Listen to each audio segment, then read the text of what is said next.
అసలు వాళ్ళు ఆకలేసి అరిచారో నా కోసం అరిచారో కూడా అర్థం కాని సిచ్యువేషన్లో ఉన్నాను. ఫస్ట్ టైం మైక్ మన దాకా రావడం అంటే ఆల్మోస్ట్ తిరుపతి వెంకటేశ్వర స్వామిని చూసినంత ఆనందంగా ఉంది నాకు. సీరియస్,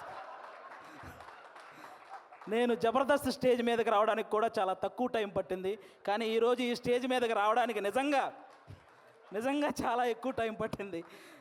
ఒక టైంలో ఇలా అందరూ మాట్లాడుకుంటూ పోతే ఆగస్టు 9th వచ్చేస్తుందేమో అని సందేహం కూడా వచ్చింది. చిన్న సందేహం కూడా వచ్చింది నాకు నిజంగా. అసలు బేసిక్గా ఈ ఈవెంట్కి నేను ఇంకా కొంచెం ముందే రావాలి. దారిలోనే ఈ ఈవెంట్ చూసుకుంటూ వస్తున్నా. ఈలోపు వాడెవడో సుమగారికి లవ్ యూ చెప్పాడు. మాదాపూర్ వెళ్ళాల్సిన వాడిని అటు మణికొండ వెళ్ళి తిరిగి మళ్ళీ రివర్స్ అయ్యి వచ్చారు. ఎందుకంటే రాజీవ్ కనకాల గారే ధైర్యం చేయరు సుమగారికి చెప్పడానికి.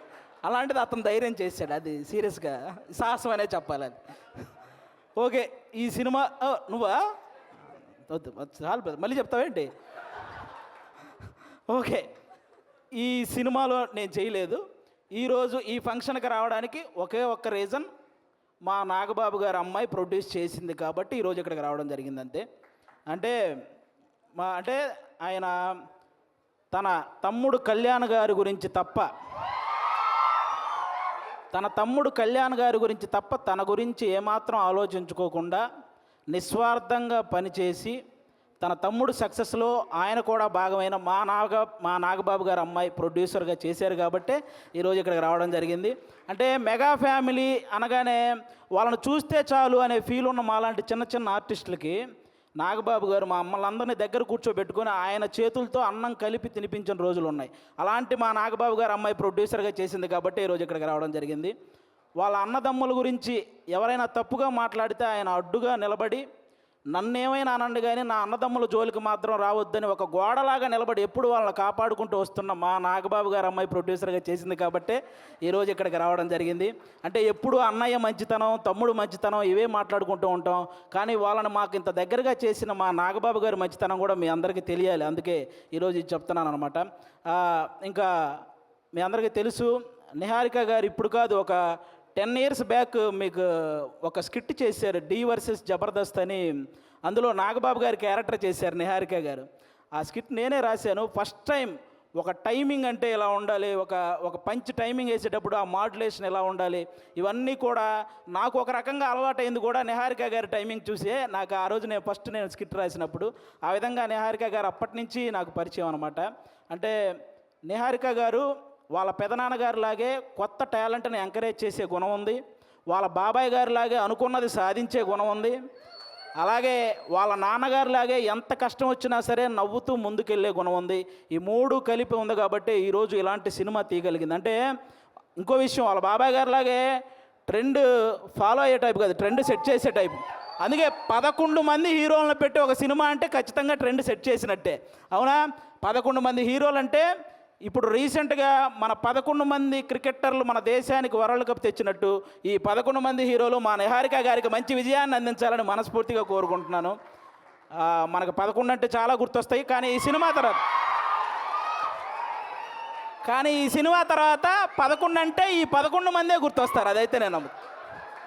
అదైతే నేను నమ్ముతున్నాను. కాబట్టి అంటే ప్రతి ఊర్లో ఒక కమిటీ ఉంటుంది. ఆ కమిటీలో కుర్రాళ్ళు ఉంటారు. బేసిక్గా సమస్యను క్రియేట్ చేసేది వాళ్ళే, సమస్యను సాల్వ్ చేసేది వాళ్ళే. అలాంటి కుర్రాళ్ళు అనమాట. అలా ప్రతి ఊర్లో ఉంటారు కాబట్టి ఈ కమిటీ కుర్రాళ్ళంతా మీరంతా ఒక్కసారి మీ ఊరోళ్ళందరికీ కూడా ఈ కమిటీ కుర్రాళ్ళు సినిమా చూపించాలని మనస్ఫూర్తిగా కోరుకుంటున్నాను. ఎందుకంటే ట్రైలర్ చూస్తే అర్థమవుతుంది. మీరందరూ ఈ సినిమా చూసినప్పుడు మేము కూడా ఇలా చేసేవాళ్ళం కదా అని గుర్తు చేసే క్యారెక్టర్లు ఉన్నాయి. మేము ఇలా ఎందుకు చేసాం అని ఆలోచింపజేసే క్యారెక్టర్లు ఉన్నాయి. ఇక నుంచి ఇలా చేద్దాం అని అనుసరించే క్యారెక్టర్లు కూడా ఉన్నాయి అనిపిస్తుంది ఈ సినిమాలో. కాబట్టి మీరందరూ కూడా ఈ కమిటీ కుర్రాళ్ళ సినిమా, మీ ఊర్లో ఉన్న కమిటీ కుర్రాళ్ళందరూ ప్రతి ఊరు వాళ్ళని తీసుకెళ్ళి ఈ సినిమా చూడాలని మనస్ఫూర్తిగా కోరుకుంటున్నాను. అలాగే ఈరోజు ఇక్కడికి ఈ సినిమాని ఆశీర్వదించడానికి వచ్చిన మన ముగ్గురు గెస్ట్ల హీరోలు, అంటే వాళ్ళు కథ నేను సెలెక్ట్ చేసుకోవటం కాదు, కథ నన్ను సెలెక్ట్ చేసుకోవాలి అని ఫీల్ అయ్యే ముగ్గురు గెస్టులు ఇక్కడ ఉన్నారు మనకి. వాళ్ళ ముగ్గురు వైవిధ్యమైన సినిమాలు చేస్తూ వస్తున్నారు. ఇక్కడ అడవిశేష్ గారు అయితే మామూలుగా ఎవరైనా సీట్లో కూర్చొని చూసే సినిమాలు చేస్తారు, ఈయన సీట్ ఎడ్జ్లో కూర్చొని చూసే సినిమాలు చేస్తుంటాడు. అంటే మొత్తం అన్ని ట్విస్టులు ఉంటాయి ఆయన ఏ సినిమా చేసినా. ఆయన ఇండస్ట్రీకి వచ్చినప్పుడు కొత్తలో ఆయన నేర్చుకుంది ఏంటంటే నా బాడీ లాంగ్వేజ్ ఎలాంటి సినిమాలు చేయకూడదో తెలుసుకున్నాడు ఫస్ట్ ఆయన. ఆ తర్వాత ఆయన చేసిన సినిమాలన్నీ ఎలాంటి ట్రెండ్ సృష్టించాయో మీ అందరికీ తెలుసు.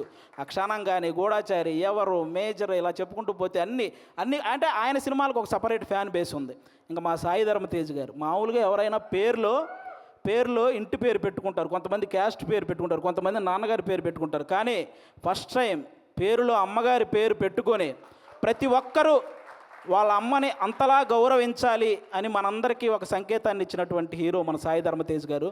అంతేకాదు రీసెంట్గా ఒక ఓల్డ్ ఆర్టిస్ట్ మన పావలా శ్యామల గారు ఇబ్బందుల్లో ఉంటే ఆవిడకి 5 లక్షల సహాయం చేశారు మన సాయి ధర్మ తేజ్ గారు.